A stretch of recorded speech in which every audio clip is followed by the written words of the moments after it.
thing, or is that you have something going on there besides Robert being banged up? Yeah, we just needed to add another body or two. When it comes to deciding the best five on the offensive line, how much of that has to do with not only their individual performance, but also how they do as a tandem in building communication and trust with each other? Yeah, I think that's part of it, certainly. But I think, that's why that time on task together is so important, just building that continuity. And the only way you do that is through repetition. So the faster we can figure that out, the better for all of us. Matt, I asked Steno yesterday about Pratt using his cadence to get the defense to declare. It seems like an advanced technique, but Pratt was very dismissive in saying, look, just every quarterback does that. Is that an evolution at the position? Is that something, because from my memory, that didn't seem very commonplace like 10 years ago, but to his point, it does seem like you see it a lot now.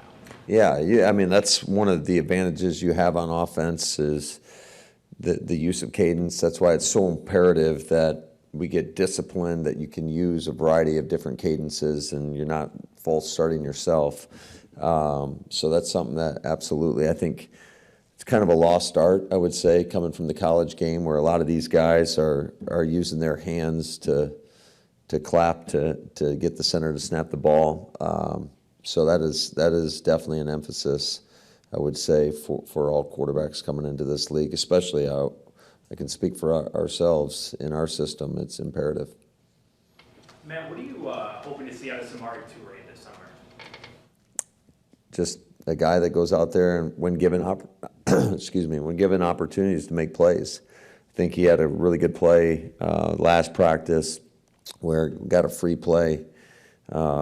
Sean did a good job using his cadence and connected with Samari down the field, and then he didn't get tagged, and he got up and went and scored. So just a consistent effort. I think the guys, he's been in there and made some key plays for us in some critical moments. So for him to continue that. Do you have any better feel for when Tucker or Marshawn Lloyd might be ready to practice?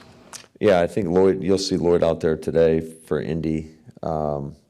Not in the team periods yet, him and KT. I don't know if it's too early yet, but have you structured a plan? Are you going to play Jordan at all in the preseason games? Time will tell. I would anticipate him, what I told our coaches, I haven't talked to the team about this yet, but what I told our coaches was right now you got to anticipate all our guys are going to play at some point. Just when is that point? And a lot of it's going to be kind of where we're at. So there's going to be a little bit of feel to that. And, we're less than 2 weeks from our first preseason game, so we'll know sooner than later. What did you think of what Corey Ballantine gave you guys last year? Just how critical was that getting him back, just with the different types of things he can do for you? Yeah, Corey did a great job.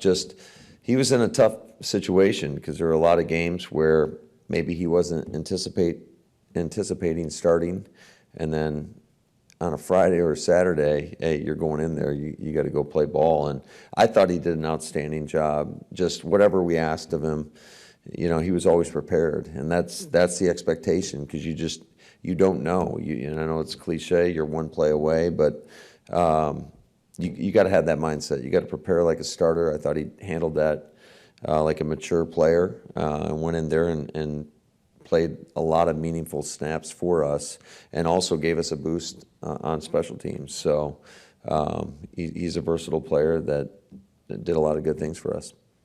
Matt, excuse my naivety, you said KT is back. I'm assuming that's Catan? Yeah. Have you had any conversations yet with your team about the Guardian caps and using them in season? No. I mean, we presented that's an option, but I haven't heard if a guy wants to do it, that's their prerogative. How has Sean Ryan progressed throughout the offseason after getting those opportunities last year? I think there's been a lot of good moments, and then there's some things as a whole up front, not just Sean, everybody.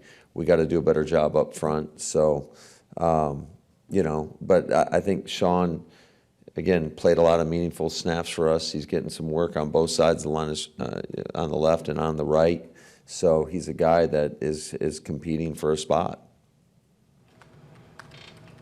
What have you thought of Stokes and Valentine? There hasn't been much. I know Stokes has gotten most of those first team wrestlers. What do you thought of that competition so far?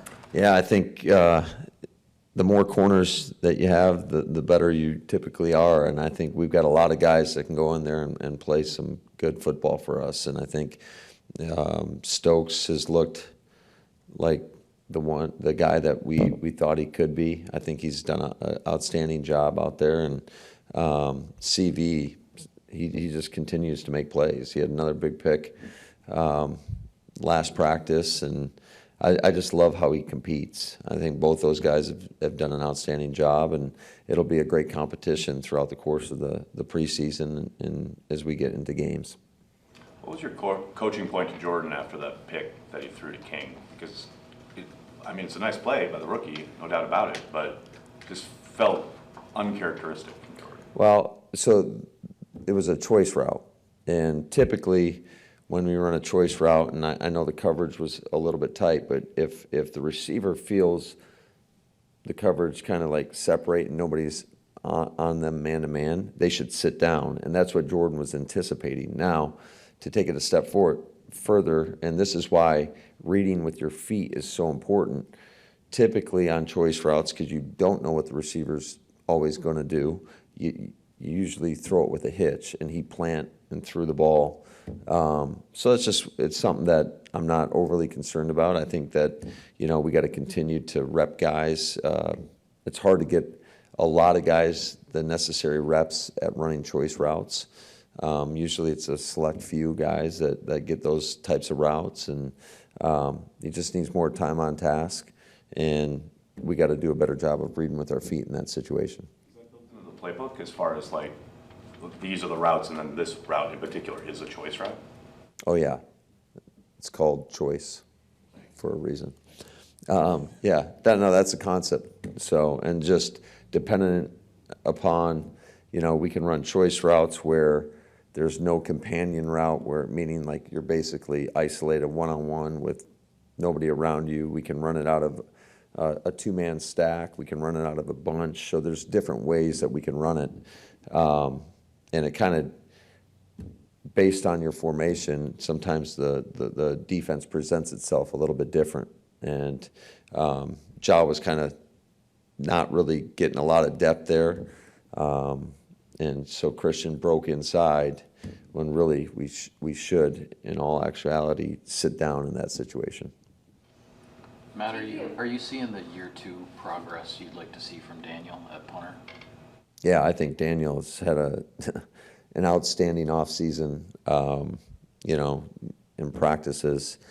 He kicking the crap out of the ball. So hopefully we only have to use him as a holder, but that's probably not realistic. But when you have a punter that is capable of, pinning an opposing offense deep, that is a real weapon. So I think he's progressing nicely. Now he's got to go out and do it in the games. But from what he's shown in practice, got a lot of confidence in seeing a huge step in the right direction for him. Two more, please. Going back to Kalen King for a second, I think when we talked to him about that interception out of Jordan, that was maybe one of the first times we've really seen him smile. He seems to be a guy that really just kind of plays with a chip on his shoulder, and I know his journey and everything. Do you still see that in him, that he is playing with that chip on his shoulder? Yeah, I think, and like all young players, I think they're just trying to figure it out. And he had a really good day the other day. Did a couple PBUs. Obviously, the pick was huge. And he's I think, naturally a pretty quiet guy. But the more you're around him, the more you get to learn the person and see what they're all about. But I definitely have been impressed with how he approaches the game and how he goes out there and competes. At quarterback, are you still inclined to go with the 4? Is there enough availability with Jordan maybe getting worked back in? We'll see.